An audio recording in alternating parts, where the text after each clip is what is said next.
Welcome back to the channel and welcome back to the Lake District National Park. It's the first wild camp I've been able to get out on in a while. It's been busy time, summer holidays, looking after the little ones, and yeah, I've eaten too much, I've drank too much, and the fitness has slipped like it always does, and that's just life and that's fine. So we're back out today for a bit of exercise in the great outdoors, and we're in a new tent, the Scarp 1 Ultra by UltraTNT. It's not mine, it's just the loaner. I've not been told what to say, I don't get to keep it. I'm just doing a couple of camps in it to see what I think, and then it's going on to someone else. It's made out of UltraTNT, which is a bit of a special fabric, very strong, and we'll see a bit more of it later on when we get the tent pitched. But for now, hoping that the rain has passed away. Forecast too, but we'll see what happens. 20 to 30 mile-an-hour winds. Hopefully it's not going to be as high as that, so we can have some decent sleep tonight, and hopefully we'll get some nice views. So I'll speak to you a little bit later on.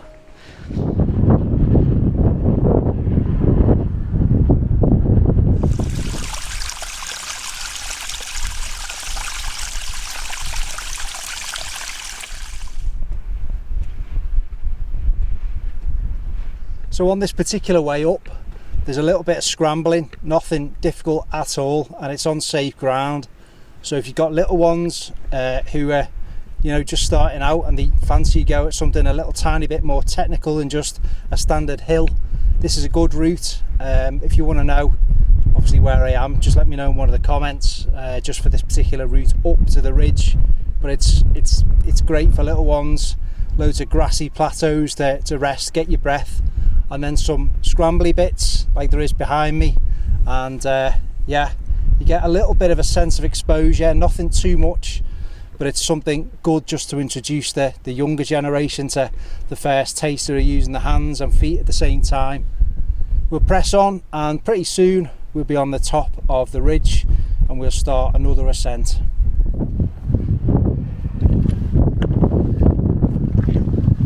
This would have been ideal for that Hover X1, but the wind has rendered it a bit of a non-starter. So it's trying to film one-handed, which is a bit difficult.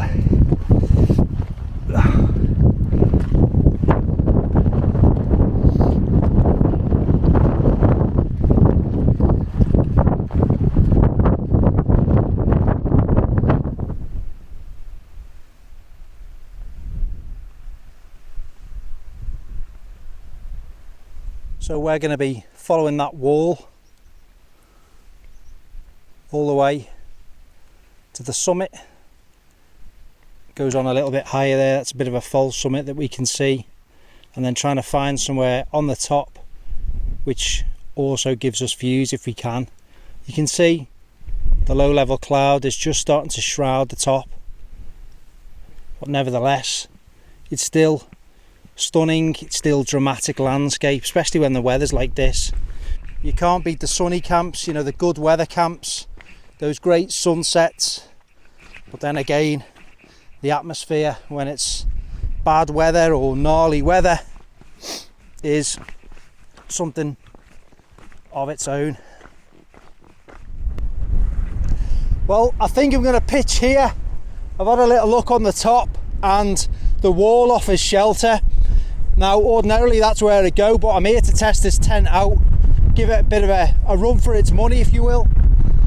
We also get these spectacular backdrops and views down into Windermere. You can't see at the moment, but I'll show you that shortly. So I'm on a little bit of a rocky sort of knoll, if you will. I don't know what the depth of the soil's like, probably not that good because there's various little rocks dotted around.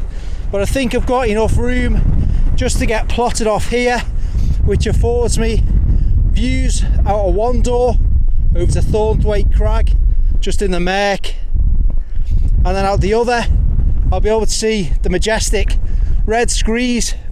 Now the wind's picked up, maximum gust just over 18 miles an hour, which some people might scoff at, but it's quite a lot for some fabric and poles.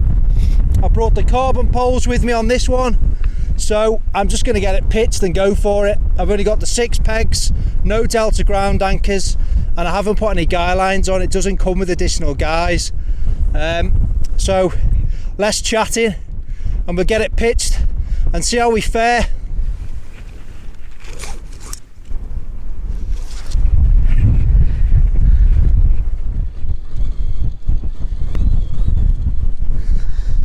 Well, there we are, all pitched. I'll put the crossing poles on because it gives you a bit more height on the fly. It pulls the inner up slightly, so that's why I've done that. But this TNT, UltraTNT fibre, it's got more stability than DCF.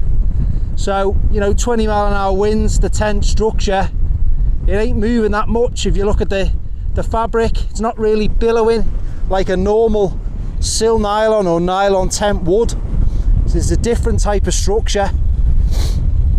Looks very stable. It's not moving. There's no flapping, if you can hear. There's no flapping noises at all. The fabric's not flapping. It's pretty quiet. It took a bit longer to pitch, not because of the tent, just because this ground is really tricky, and everywhere I was getting it tensioned out there was a rock in the exact place I needed to put a peg. It's not an ideal site, and I've picked a really exposed spot on purpose.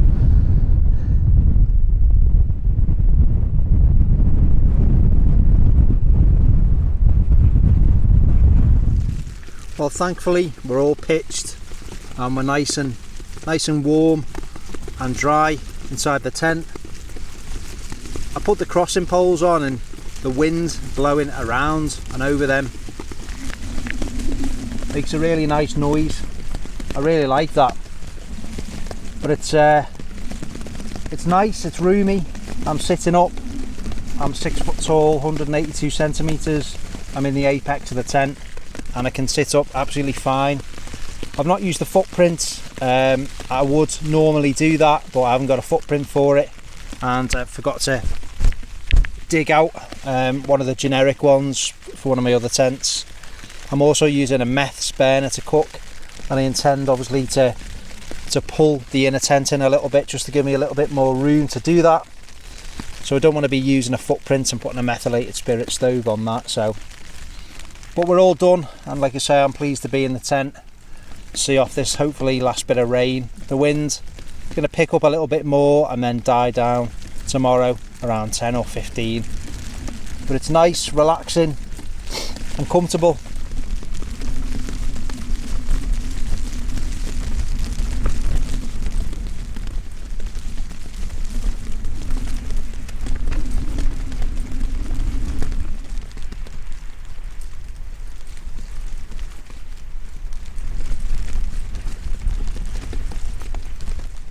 Well, I've just been relaxing for about half an hour, listening to some music on the radio, lying down and looking out at this, and it's really nice just watching the low level cloud drift in directly where I'm looking in line of sight.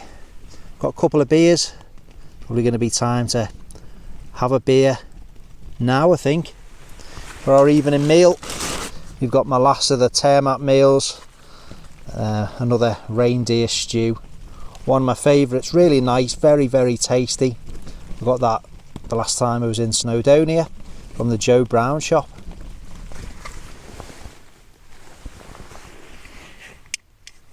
Well, cheers folks, and as always, here's to the great outdoors and many more wild camping adventures.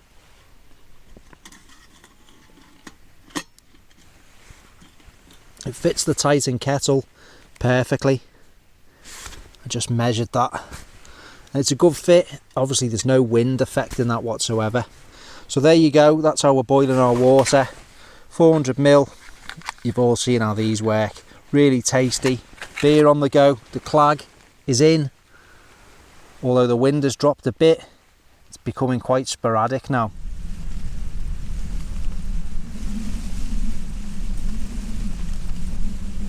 Government between 2010 and 2015, as well as the former president of OPEC, the leading group of oil-producing countries.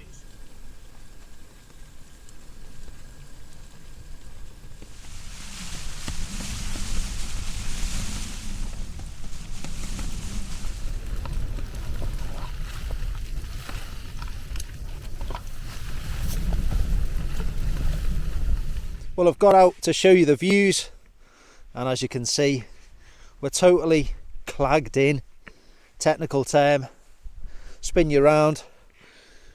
This is it. The murk has set in. Very much contrasting from the lovely scenes we saw at the beginning part of the video. Good thing to mention about this material is that it doesn't absorb water. Now with normal sil nylon tents, and I've got quite a few, when it's been wet or had a good soaking in prolonged rain like this has, I have to go round periodically and tighten the guylines just to take that sag away. You've always got to be careful as well, because sometimes when the weather changes, it's really warm the next day, it can be really tight. If you over tighten the guylines on a sil nylon tent when it's soaking wet, the next day if it's sunny, you can potentially cause some damage to your tent. Got to be unlucky for that to happen, but it can happen. But as you can see here, I've not had to make any adjustments whatsoever from my initial pitch, which is good. Peace of mind. Pitch it properly, forget about it. It's obviously always best practice to check your guylines, but in terms of having to tighten the fly, well, you don't. Well, the temperature in this cloud has really dropped. I've obviously got this layer on, but I've been pretty static. Just listen to the radio inside the tent. So I might have a little bit of a wander around, build up some warmth, and I'll be getting back inside the tent. If this clears, I'm hoping to get some shots later on, you know, when the tent's lit from within. I'll speak to you in a bit.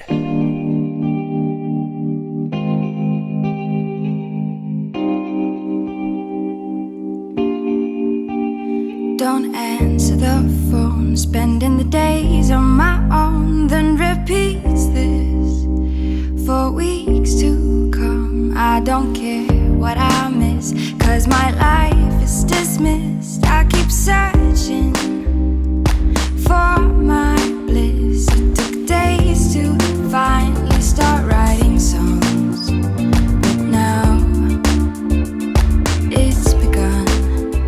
I go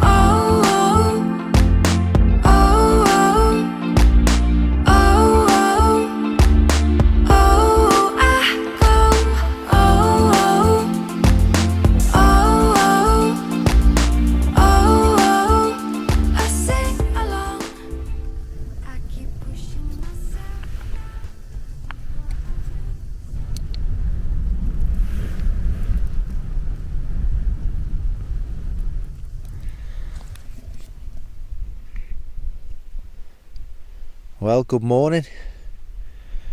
Good night's sleep. Nice and warm and comfortable. And these are my views this morning. Again, a cloudy day, but still spectacular nevertheless, with the breaks in the clouds revealing distant peaks and rocky outcrops. It's time to get the stove on and get a warming drink.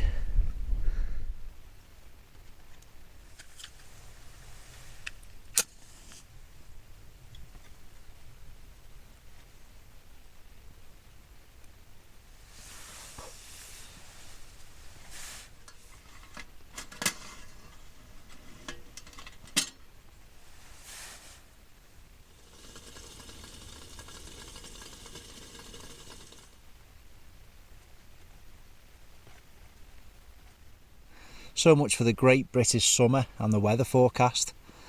Pretty much all packed up now, got everything I need in my bag, a few final bits to put in, and then we'll get the tent down, give it a bit of a shake, get as much water off as we can, and then get it packed in the rucksack with everything else, and then we'll see what we can see outside the tent.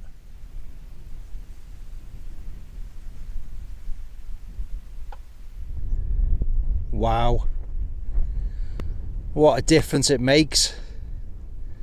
And sometimes when you've got the broken cloud, like I say earlier, but it's fantastic. It's awe-inspiring to watch the way it just reveals from time to time different features of the landscape, and the mountains just come out, and then a few minutes later it's back to being in the Clag again.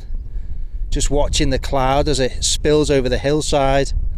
You can see sort of vortices in the wind. It's kind of spiraling the cloud over the ridges.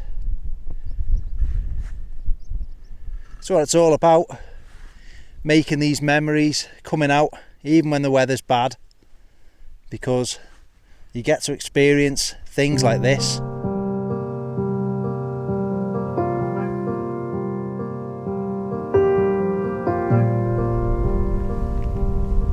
The usual, no trace, as it always should be, other than some flattened grass where I was pitched last night.